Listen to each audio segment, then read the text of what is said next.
request Nitin to please escort. I request the founder and editor-in-chief of StratNewsGlobal.com, Nitin A Gokhale, to kindly escort our dignitaries on stage for the inaugural session. Mr. Hardeep Singh Puri, Minister for Petroleum and Natural Gas and Minister for Urban Affairs.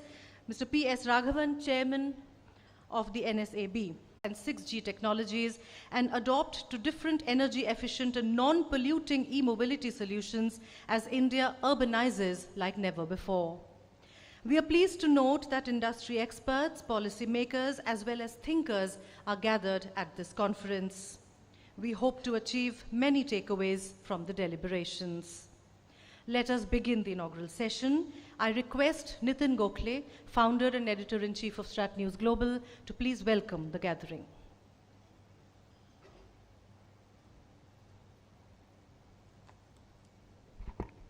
Thank you, Nilanjana. Good afternoon, ladies and gentlemen.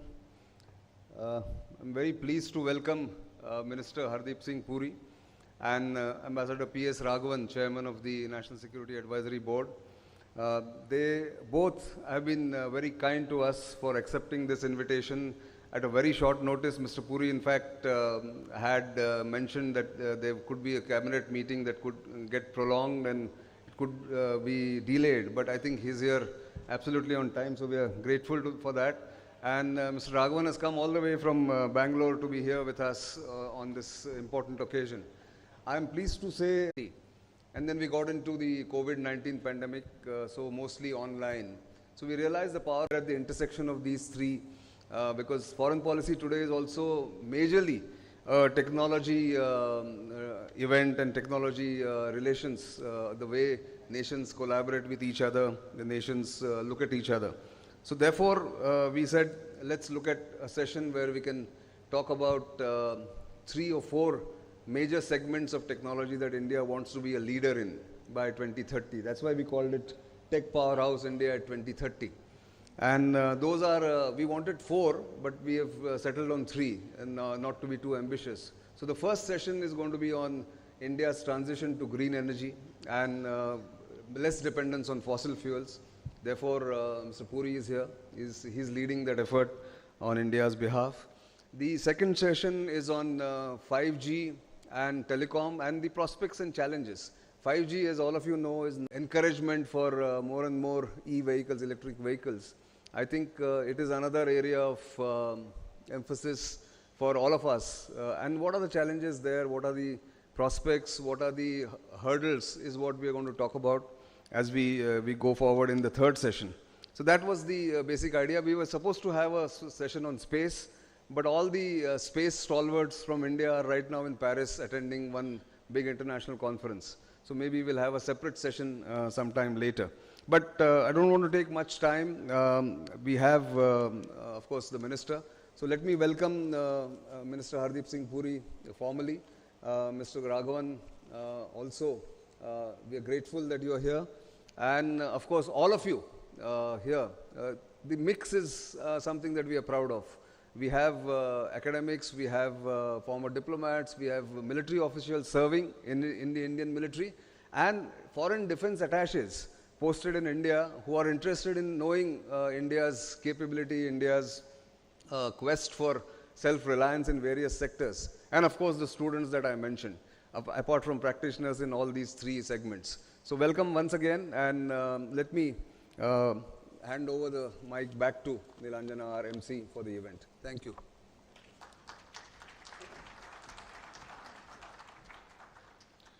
Thank you, Nitin. And now may I please request Mr. P.S. Raghavan, Chairman, National Security Advisory Board, to please address the audience.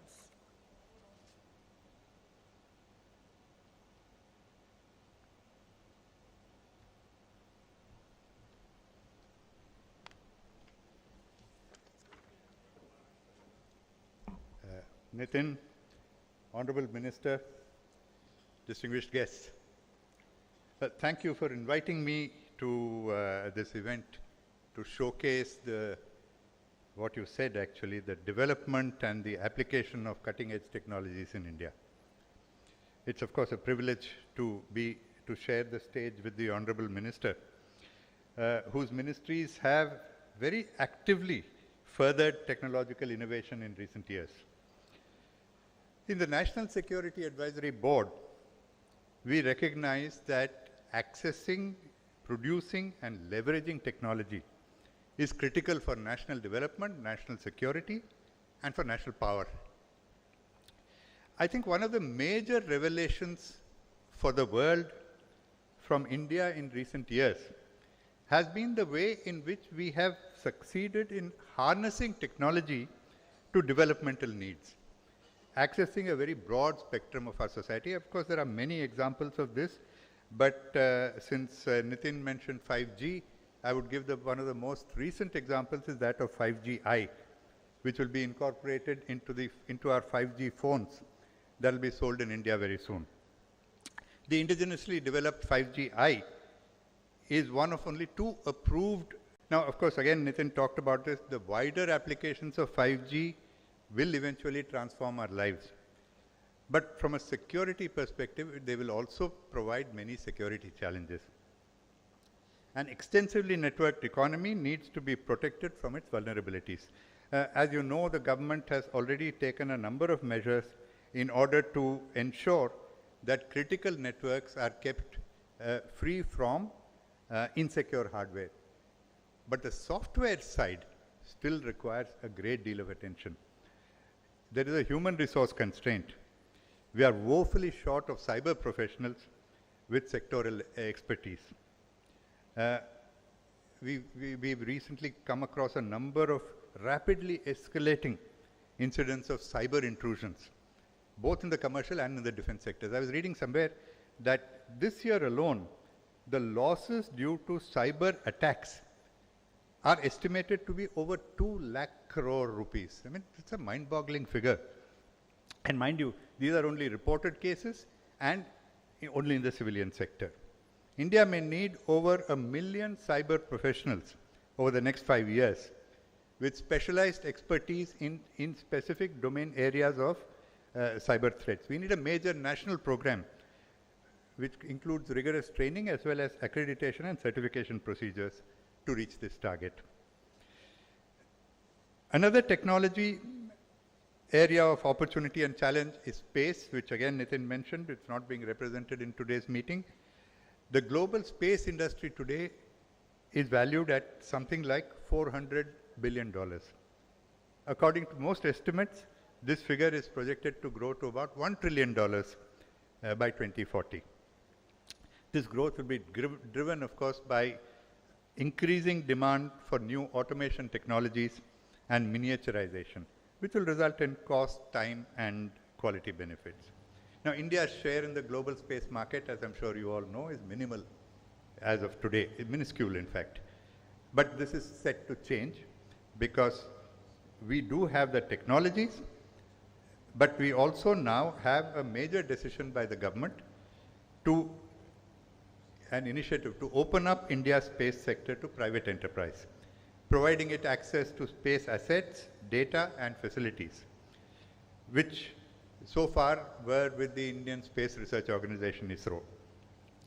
Last June, the Honorable Prime Minister inaugurated the Indian National Space Promotion and Authorization Center in space, a single window agency that will facilitate private sector efforts to build and launch satellites to provide space-based services using ISRO's capital-intensive and high-technology facilities.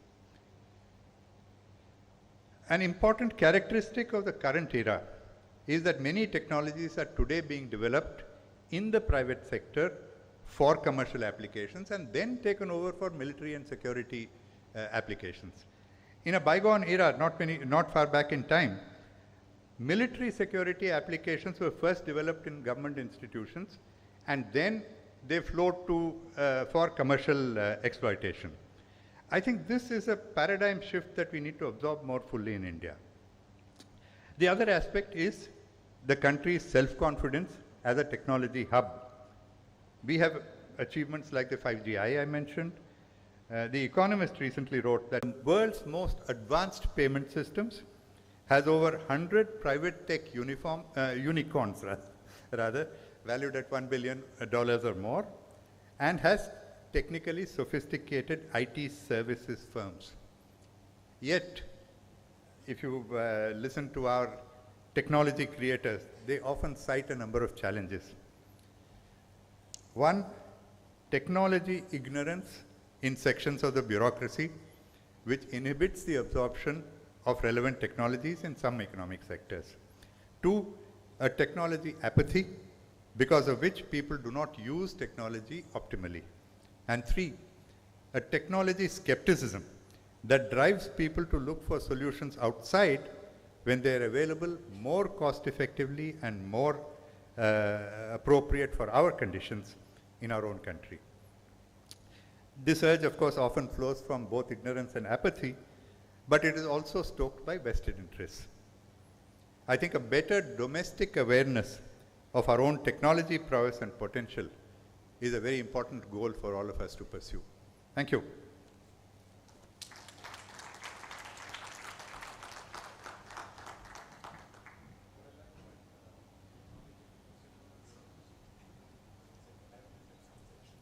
Thank you very much, sir.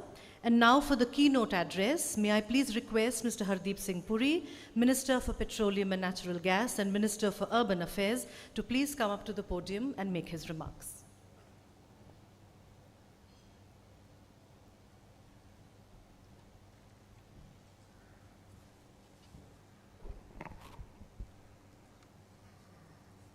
Let me start by wishing all of you a very good afternoon.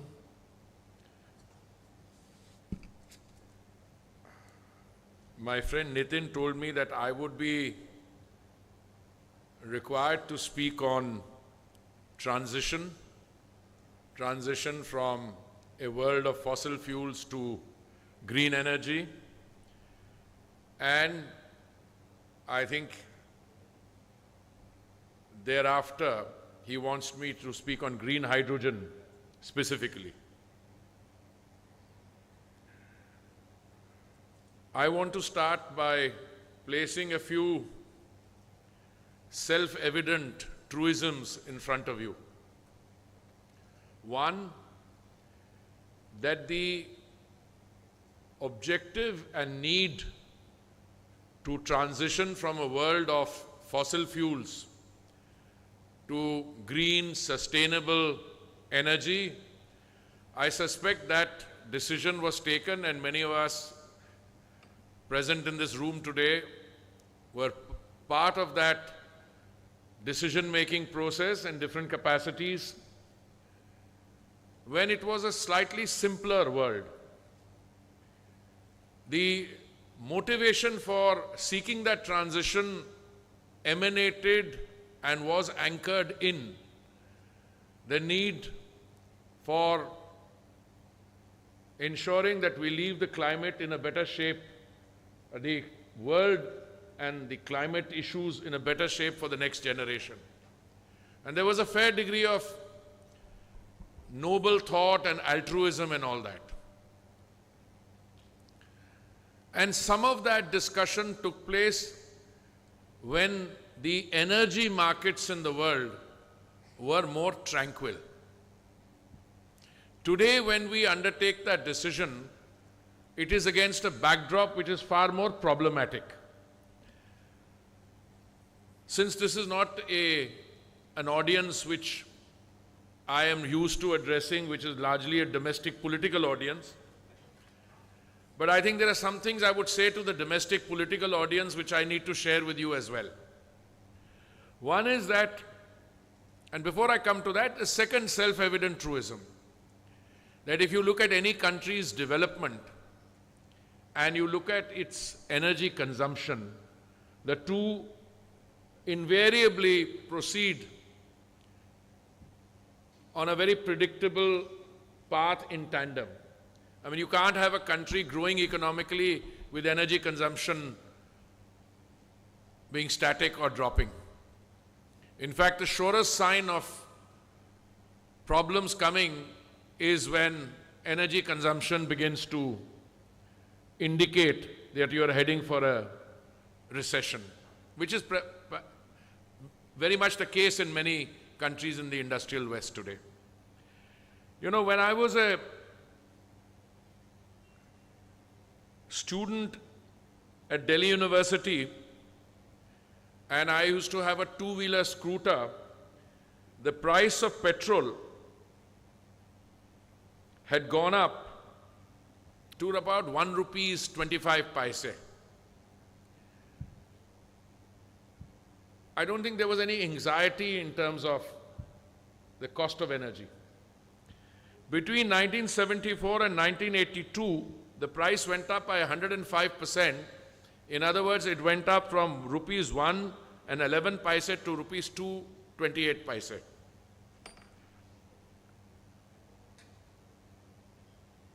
This is diesel price. Petrol price went up from rupees 3 to about rupees 5. The increase was 56% in the 7 years or 8 years between 74 and 82. It was 36.99% between 82 and 90. It was 201% between 1990 and 98, and 105% between 98 and 2006. 2006 to 14, it was 64%. If we look at the last 8 years, 2014 to 22, the price rise was the lowest in any 8-year period. But it's still a situation which everyone needs to focus on. Let me battle inoculate you a little. In terms of figures, the world today collectively consumes 100 million barrels of crude oil in a day. India consumes presently 5 million barrels in a day. But the global consumption, global average, and India's per capita consumption show a remarkable figure.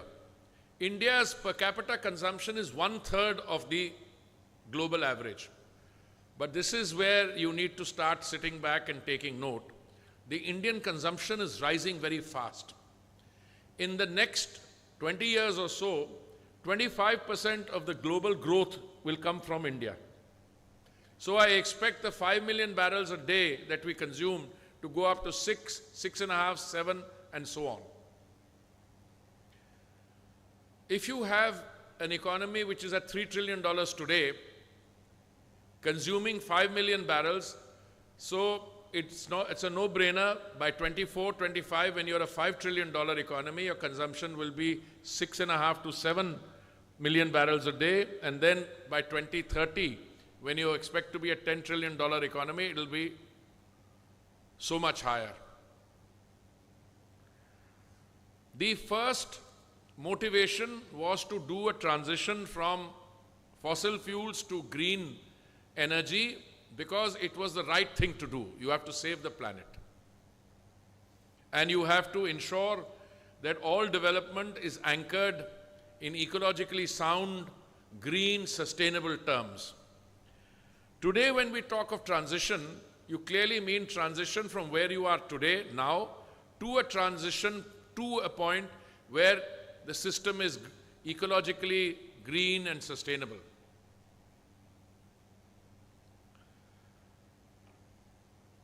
You also have to survive the present in order to be able to make that transition. And as we are seeing in country after country, including in countries around India, issues relating to energy availability, energy security, energy affordability have become highly political in terms of the challenges which are faced. And that is understandable. So far, we have navigated in India the journey with a reasonably satisfactory rate of accomplishment, even at the height. Now let me tell you what the low points are and what the height is. You know, when the global economy and the Indian economy went into a total lockdown, that was in March 2020, the price of oil came down to about $19 a barrel. And that decision to effect the lockdown was motivated because you wanted to place a premium on life, because the pandemic you were facing, or the world was facing, was not like the pandemics that many of my colleagues whom I see here, old friends, we faced when we were posted in Geneva. H1N1, swine flu, SARS, Ebola. This was like the Spanish flu of 1918. So the immediate reaction was lockdown, save lives, place a premium on life. And then when the realization came that keeping the economy closed and lockdown would create similar problem, you started calibrating and opening. And then the oil went up to $120 plus a barrel. Something that I'm often told that it is due to what happened on 24th February between Russia and the Ukraine. I find it difficult to subscribe to that because the problems were there earlier. If you were to talk to the OPEC Plus, they will tell you they don't determine the price. They only determine the quantity of oil that they release, to which I make a submission that the quantity that you release also determines the price. So if there is a 1% differential between what is the demand at any given point of time and what is available, the difference can result in a 1% difference can result in an international price being $120. So I conclude my preambular interaction with you by saying that we have to survive the transition. Because if you collapse during the transition, as many countries regrettably are, you will never be able to make the transition. And surviving the transition means, as it does in India's case, we will not allow the challenges of today to undermine or weaken our resolve to go totally green in terms of the targets we set for ourselves. So we will do the transition and we will maintain our green targets. Many of my oil companies are maybe here, or some of them I can see. They have individually come up with net zero targets. And their net zero targets are far more ambitious than what the national target is. What are we doing in this, during this period? I am not going to go into individual areas, wind, solar. I have speaking notes, we can make them available. I am not going to go into some of the other issues. I want to touch on 2 or 3 areas which are directly relevant to the energy sector insofar as the petroleum and natural gas ministry is concerned. And I want to start by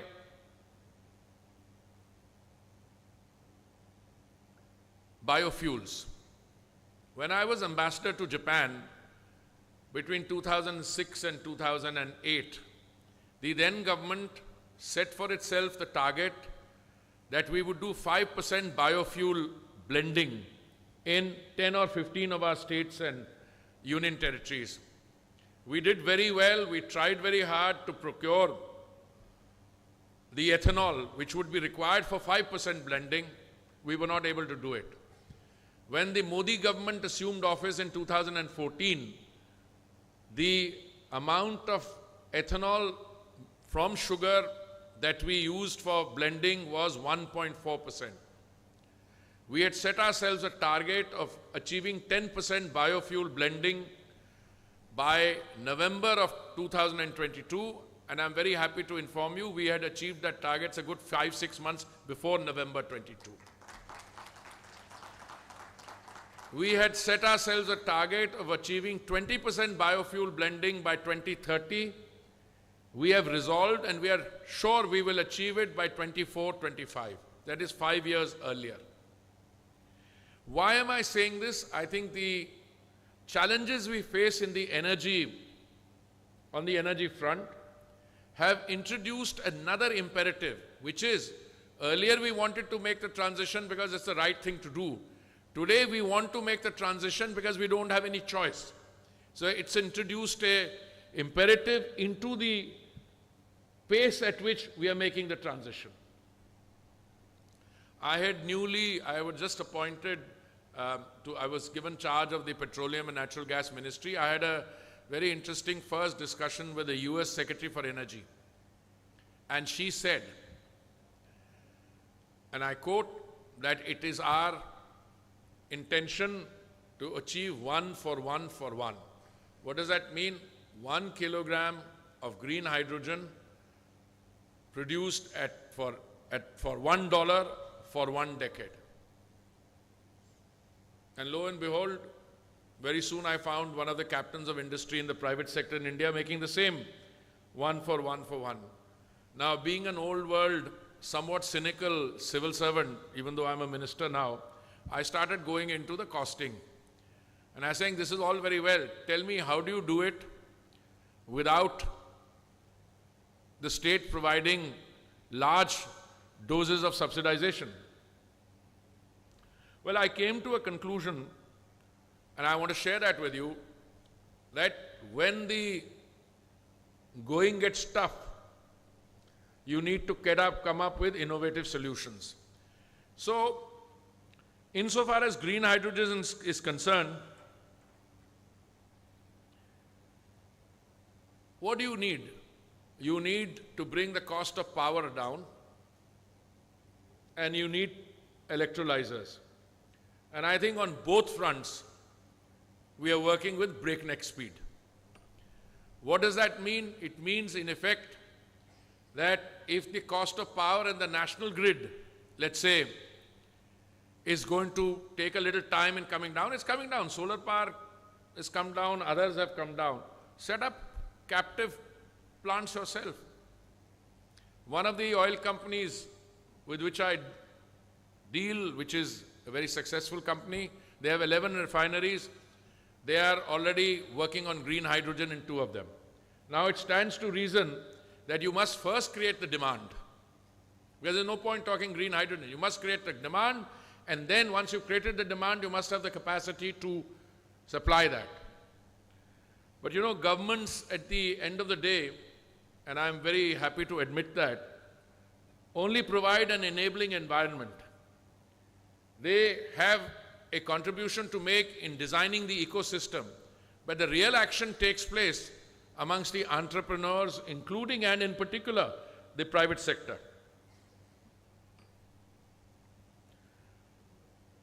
As I said, I wanted to speak, or rather, Nitin and I agreed I'd speak only for 15 minutes and then take your question.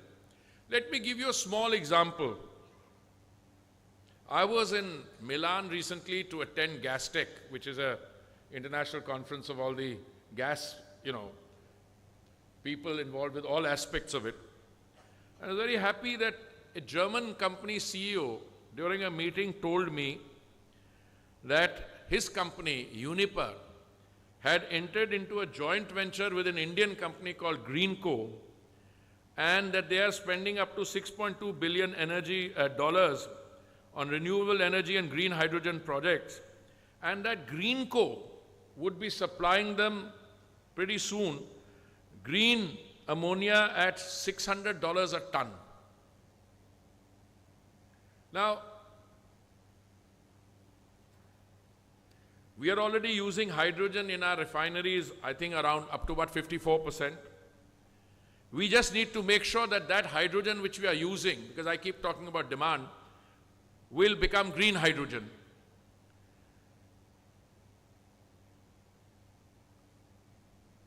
This is my view.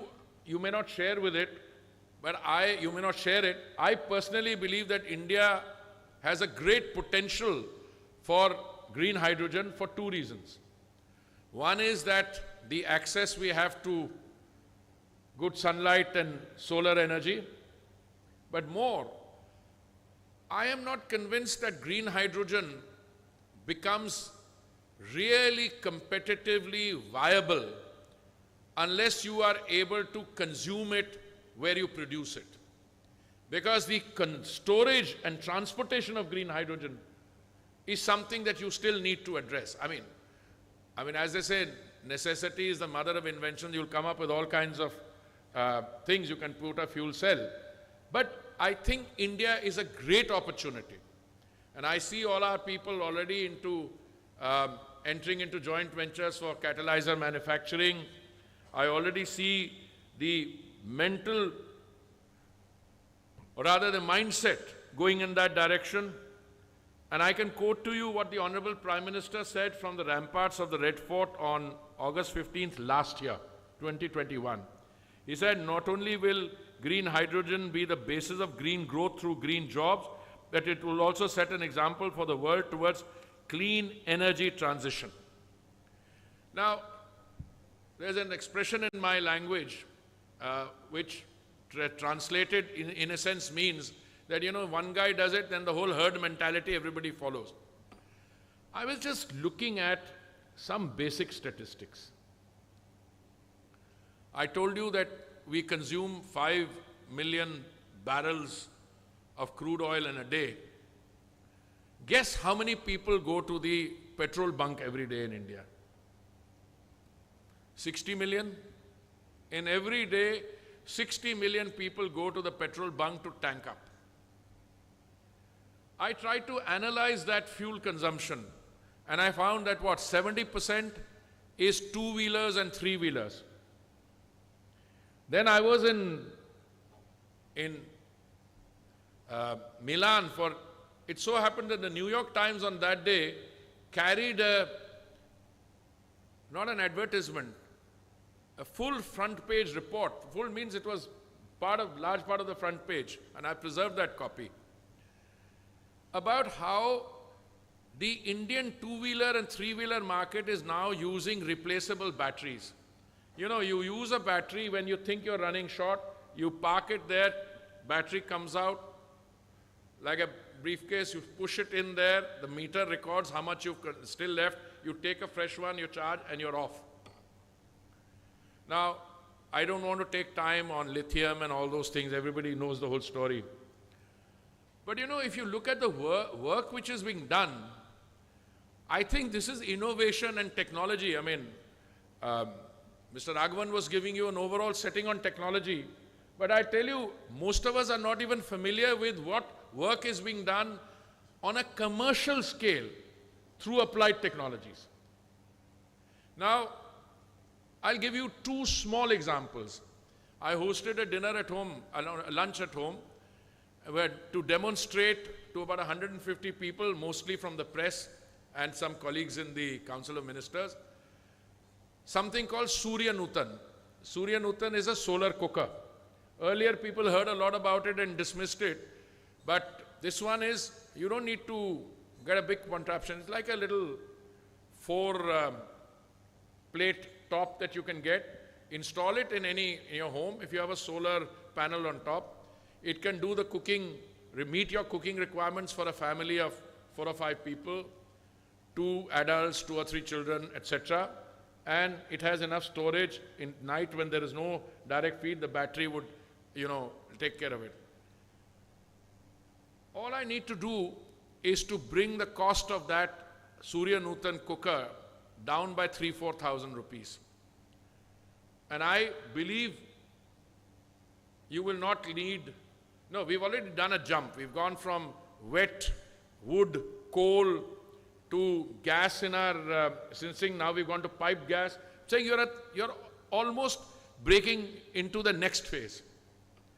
And then if you have enough green hydrogen, you should be able to put carbon dioxide through it and get synthetic gas. So the work which is being done, I have the head of OVL sitting here, but if you are interested, please see what the research R&D department of some of our companies are doing. This solar cooker has been produced by them.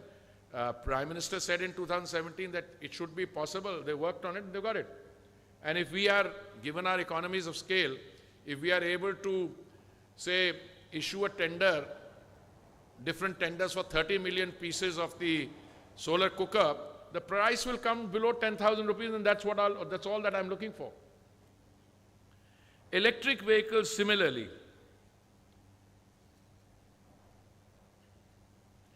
Indian Oil Corporation is soon going to set up a hydrogen dispensing facility for fuel cell electric vehicles at its Koyali refinery at Vadodara in Gujarat. Already there is a pilot project, if I'm not mistaken, where these hydrogen fuel cell buses are plying between Vadodara and Kevadia and the Sabarmati ashram. IOCL also plans to build the country's first green hydrogen plant at the Mathura refinery.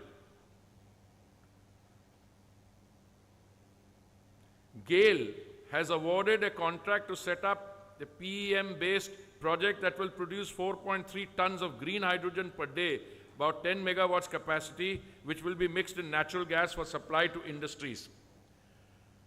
And I want to conclude with a reference to something we've already done.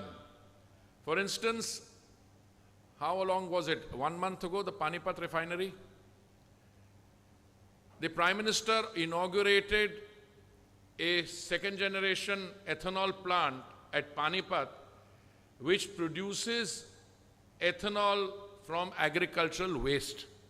Those of you who have lived in Delhi know what it is to get choked in the winter months when agricultural stubble is burnt there. Now, if you can collect that agricultural waste and make 2G ethanol, and we are hoping that by November this year, we will be producing, Panipat refinery is operational. We will be producing 5 million liters just using this, what's it called, cellulistic technology. So, technology, since the setting was technology and what we can do with technology, I'm going to be a little bold. Green hydrogen and the resolution of issues relating to green energy will not come from the energy sector. Electricity is at the end of the day only 17%. You will need more electricity. We'll have electric vehicles. I mean, by the first quarter of next year, my reading is that a lot of the manufacturers will roll out a lot of electric vehicles. Our companies are going to have, 22,000 electric vehicle charging stations at our normal bunks. I know state governments are doing this. So you will, in a very short period of time, reach a situation where people will want electric rather than diesel. In any case, for a variety of reasons, will be less, but even petrol. So if you look at batteries for two-wheelers and three-wheelers, and you look at electric vehicles, but then the grid has to be green.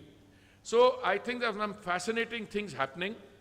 I want to congratulate Nitin and his team for organizing a setting amongst like this and an interaction amongst people who are professionals in their own field or people who are coming into the world, etc. And I think I greatly valued the opportunity. I was a little worried about the timing today, but I think I've spoken far longer than I intended to. But I'd still be happy to take question and answers. Thank you very much.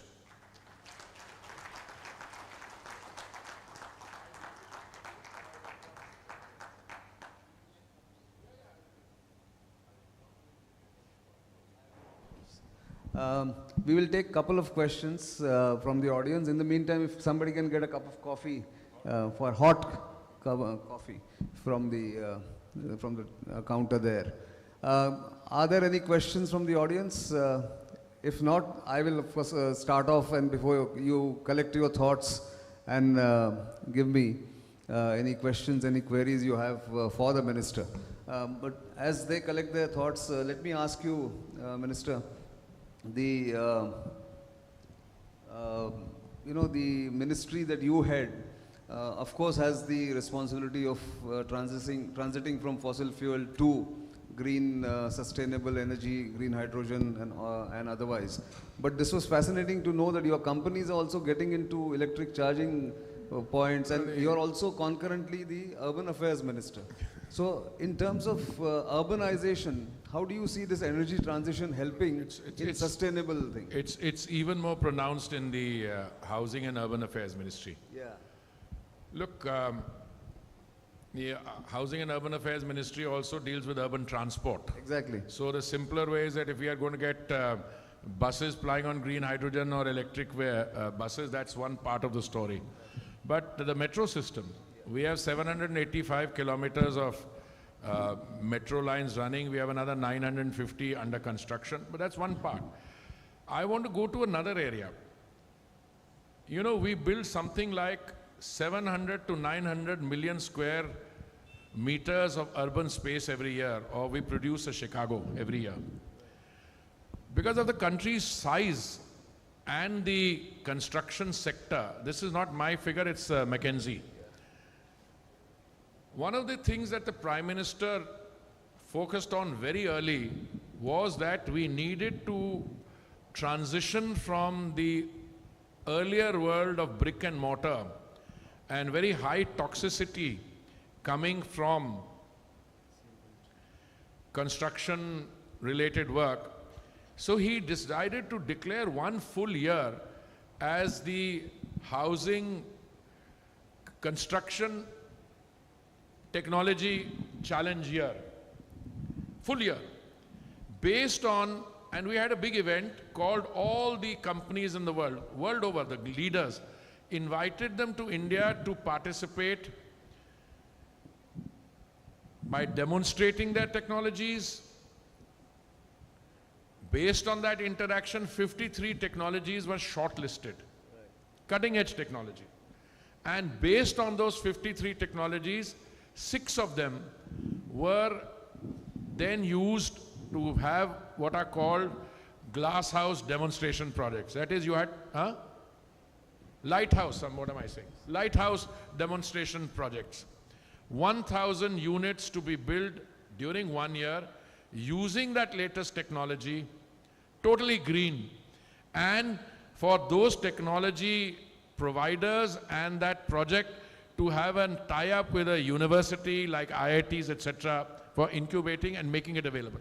Nitin, the honest God's truth is that some of the private sector in India are no longer using these old technology. I mean, if you go to the leaders in this, they're using brand new technologies. I mean, I shouldn't blow my ministry's trumpet or anything, but we got the Kartavya path done in 18 months during a pandemic. We are hoping to get the parliament building completed within 22 months. Again, using the latest building technologies. And fact is, when you use technology, the vested interests which are rained against you will say this is more expensive, this is that. But because they will go out of business. It's like a good university teacher set in his old ways will be averse to newer curricula coming because his textbook doesn't remain valid. So you will have that resistance. But once people realize that you can, using modern technology with much less toxicity, you know, I periodically am invited to participate in buildings, in conferences which deal with green building technologies. Right from the plumbing system, etc. There's a revolution taking place out there. But that we are only in one part of the revolution. If you go to a country like Germany, I don't know where was it, in Davos. I mean, the car manufacturers were telling me that they will not only insist on green fuels, etc., which is happening, they will also insist on green technology for the manufacture of the auto parts. So housing, and that is a very major area. I focused on petroleum because you said transition and green hydrogen. That's right. No, of course. Is there a question from the audience? Yes, please. This lady, young lady there, and there is this one. There's someone put the hand out there. Yeah. Can we give her a mic, please? Right there. Please introduce yourself and ask the question.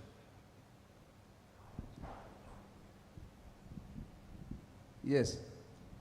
Good afternoon, sir. My name is Sejal, and I am a third-year economics student from OP Jindal Global University. Could you put the mic a little closer to your... Yeah. Mic closer. My name is Sejal, and I'm a third-year final-year economics student from OP Jindal Global University.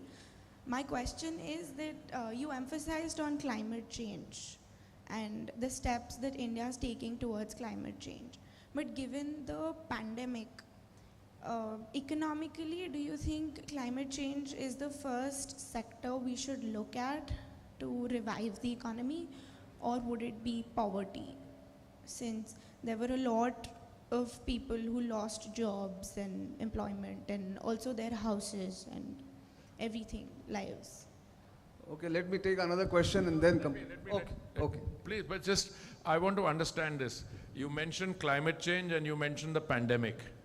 Yes, sir. Yeah. Now, pandemic was not caused due to climate change. Pandemic, I think the jury is still out as to where the virus and how it came and so on. But we'll put that aside for the moment.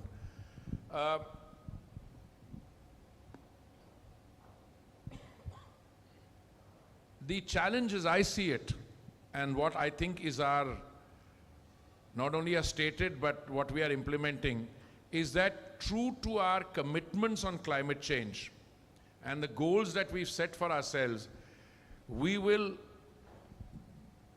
achieve that transition. But that transition requires us to survive today. And that survival can come only through adjustment. Let me give you an example.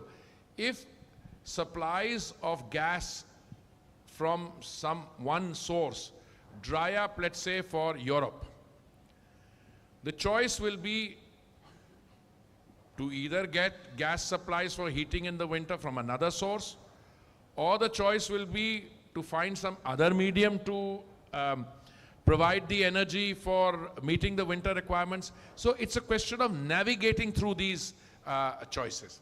There are no easy solutions. If the supply of energy sources as you know them were to suddenly dry up totally, you would be left with using firewood. Or let's say, if energy is not available to fuel your transport, you still have an option to riding on camels again. They're talking about energy poverty in Europe. No, I don't want to go to any particular world, because I think the world is also not what it appears to be. You know, I keep saying that when you are facing challenges, the solutions you'll come up with will be determined more by the entrepreneurial innovation that you are able to show up.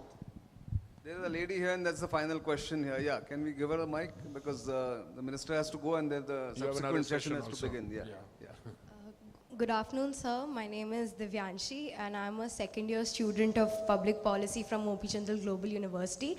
So, sir, firstly, thank you so much for making those wonderful points about how, especially, the transition to green energy and sustainability is even more pronounced in the Urban Affairs Department, especially. So, sir, in consideration of the Urban Affairs Ministry, when we look at the metropolitan areas of our country, we often notice that there is a huge degree of concentration of the socio-economically disadvantaged groups in congested localities, which are often not in alignment with the sustainability goals that the country is so aggressively and assertively working on right now.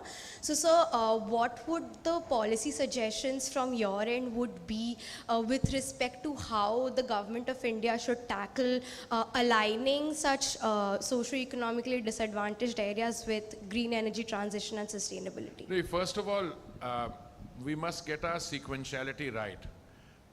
The areas that you refer to are somewhat pejoratively referred to as slums. I don't like the term, so the internationally accepted word is informal settlements.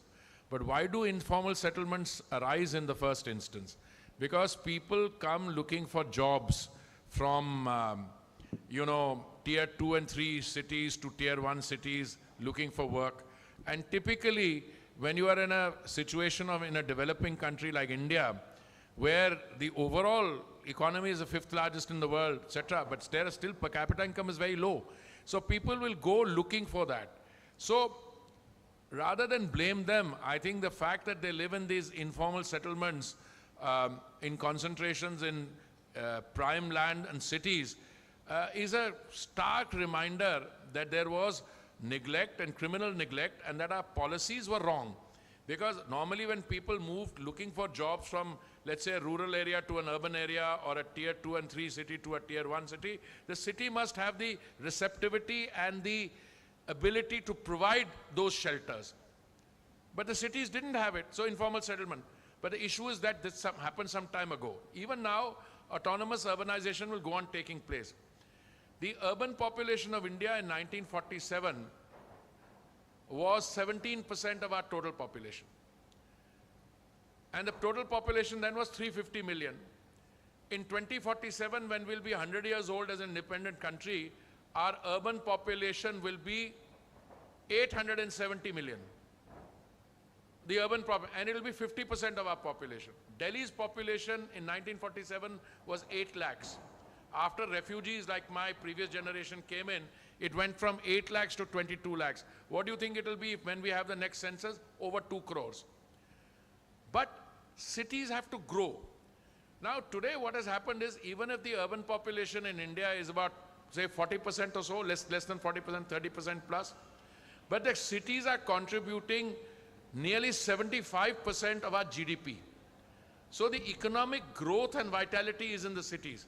That's why people come looking for jobs. And when they come looking for jobs, they're actually contributing to that economic effort. So what this government has done with great degree of success, we have what is called in situ slum rehabilitation under Pradhan Mantri Awas Yojana. Now I can give you an example. I think it is Greater Kailash, where we are coming up with 700 homes, which was informal settlement through a system of cross-subsidization and public-private partnership. The people will get a clean, decent apartment with all the modern amenities on an as-is where they live. You see, the experiment of 1975, when civil liberties were curtailed, when you took people and settled them somewhere 100 kilometers away, it doesn't work. In our kind of democracy, it's a non-starter. So this in situ slum rehabilitation is a very good system of rehabilitation. Another lesson that we learned during the pandemic, and this is something common to both of what you have said, is that a large percentage of your working population in big cities constitutes migrant workers. So we've come up with another scheme called Affordable Rental Housing Company. So there were some old houses, or industry can build houses for giving on rent to these people, etc. And again, those schemes are taking off. The Pradhan Mantri Awas Yojana, or the affordable housing scheme, I just want to conclude quickly with the statistics. We were told when the scheme started in 2015, based on demand assessments which came from the states, that we would require 1 crore to build 1 crore tenements through different 4 verticals. After we went through it, the demand kept rising, and today we have already sanctioned 1 crore 22 lakhs, out of which 1 crore and 5 lakhs have already been grounded. 65 lakhs homes have already been given to the beneficiaries. So if you take these schemes together, the Pradhan Mantri Awas Yojana scheme, affordable housing, then what we've done for the, the street vendors, Swanidhi scheme, you take them all together, you can see that the issue of urban rejuvenation, my predecessor used to call it a renaissance, but I've not got there yet. So rejuvenation, a lot of work has been spent. And my concluding statistic is, in the 10 years of the Congress-led UPA government, the total amount of expenditure incurred on all the urban schemes put together was 1,57,000 crores in 10 years. Mr. Modi's scheme started in June 2015. In the 7 years since June 2015, the amount of expenditure incurred is over 8 times. That is 12 lakh crores. So the urban spaces are undergoing a change which is visible to everyone. Thank you. Thank you, Minister. Thank you very much. In fact, I know that you have time constraint, but it was wonderful to hear your thoughts, and even if you extended your stay voluntarily, that was very good, because I'm sure the insights that you provided were very useful to the audience here. Thank you very much for your time, and thank you for being here. May I quickly request Nitin to present mementos to our 2 dignitaries. Thank you very much for taking out the time. I would love to request both of you to please be seated in the audience and witness our first session on green energy. You have to run, okay.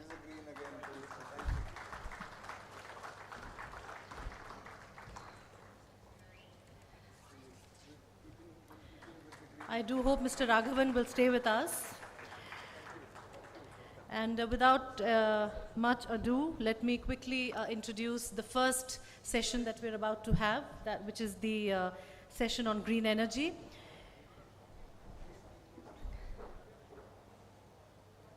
India launched the National Hydrogen Mission in 2021 after the Prime Minister's announcement from the Red Fort in August 2021. The main objective in this is to achieve energy security by cutting reliance on imported fossil fuels and decarbonize the economy.